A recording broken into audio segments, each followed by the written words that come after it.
Tonight I'm talking about some wonderful people over here. About a moment in my life that happened a couple months ago, I think all of you have been through before, where you sort of stop whatever you're doing and just think like, how did I get here? And the 7-layer nacho-flavored Jell-O eating competition, for me, is one such moment. Because when I was standing there with a spoon of the 8-layer savory Jell-O-flavored, nacho-flavored Jell-O, regret started to wash over, and also fear, because there was a cheese-flavored layer, and there was also a refried bean Jell-O flavored layer. So naturally, I was a bit terrified. And sort of the road to that had started about 4 or 5 months earlier when I left the greatest city on earth, Montreal. Yeah, thanks, right? For Toronto in February. Last February. Yeah, no, and I moved here for work, so I knew about 2 people in the city. And I thought that this was the moment in my life where I should break up with my boyfriend. So like any newly single 22-year-old on a crash course for depression, I turned to the internet and I joined OkCupid. Yeah, so yeah, I mean, you guys are making that sound because based on the demographic in this room, I'm guessing that a lot of you have done it, from sort of the befuddling optimists of OkCupid to the criminally insane of Tinder.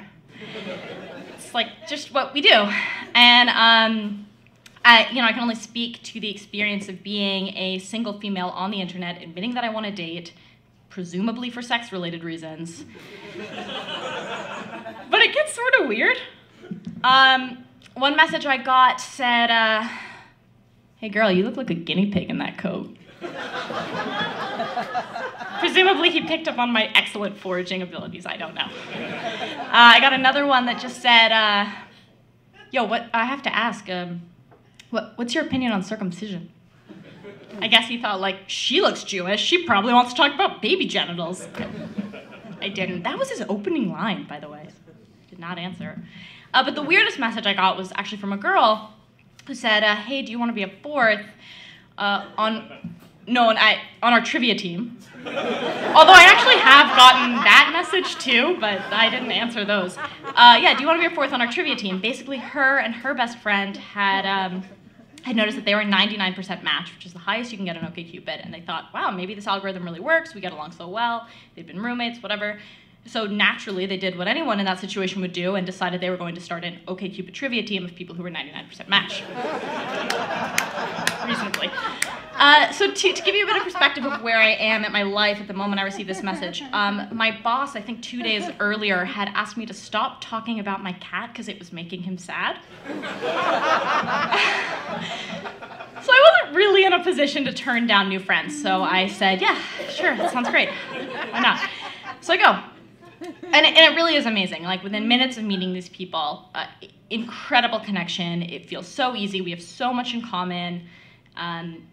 Which was sort of the fatal flaw in the concept of a trivia team, because, like, the best trivia team is really diverse. You want your sports guy and your history guy and whatever, and we actually have really similar backgrounds and interests, and one big thing we have in common is that we're all really bad at trivia.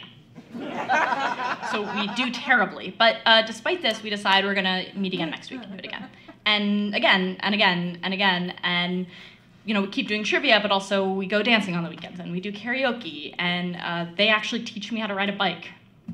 And I guess, the 99% for fate was not enough to bring us together, so 3 of the group actually have birthdays consecutively in the fall, like one every week. And so for each one, we have a big party, we all get them a group present, it's really, really cute. And the very last one, inexplicably, my friend Matt decides is going to be themed food masquerading as other food, which I felt like was a really ambitious theme, but his friends love him a lot, so whatever.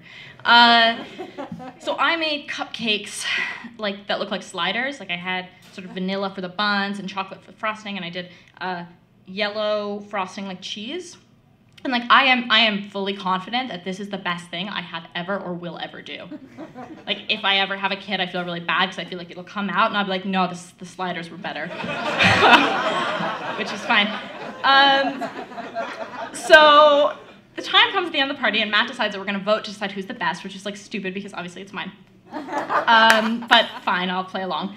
And we vote, and somehow I tie with another one of the 99% who made a 8 layer savory nacho flavored Jello.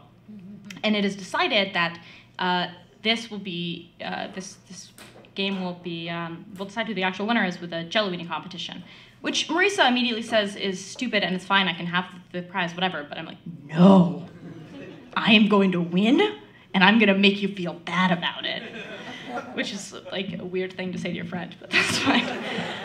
She puts up with me, and so I talk a lot of game, and everybody's like, yeah, sure, you're gonna win, and so I take the big spoonful, and she takes the tiniest little sliver because she doesn't care, and I'm like looking down the barrel of this salsa flavored Jello layer, and I'm like, yeah, I'm gonna do this, it's gonna be great, and I plop it into my mouth, and the moment that the sour cream flavored Jello layer hits my tongue, vomit.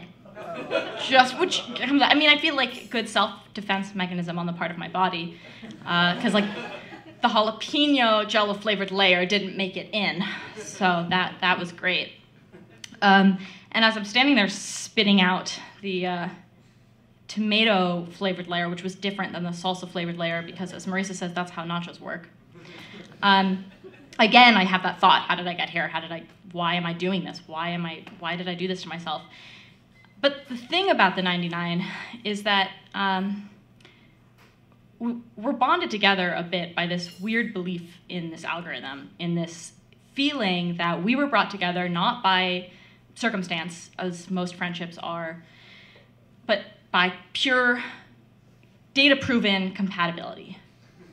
We fully believe this, and that just brings in this weird, inexplicable level of trust and instant familiarity. And it's the kind of thing that, lets you finally let a group of people out when you're an adult teach you to ride a bike. It's the reason that they were the ones I rushed to when being one of the only women on an all-male team really broke me down. There were camping trips. In February, we're moving in together.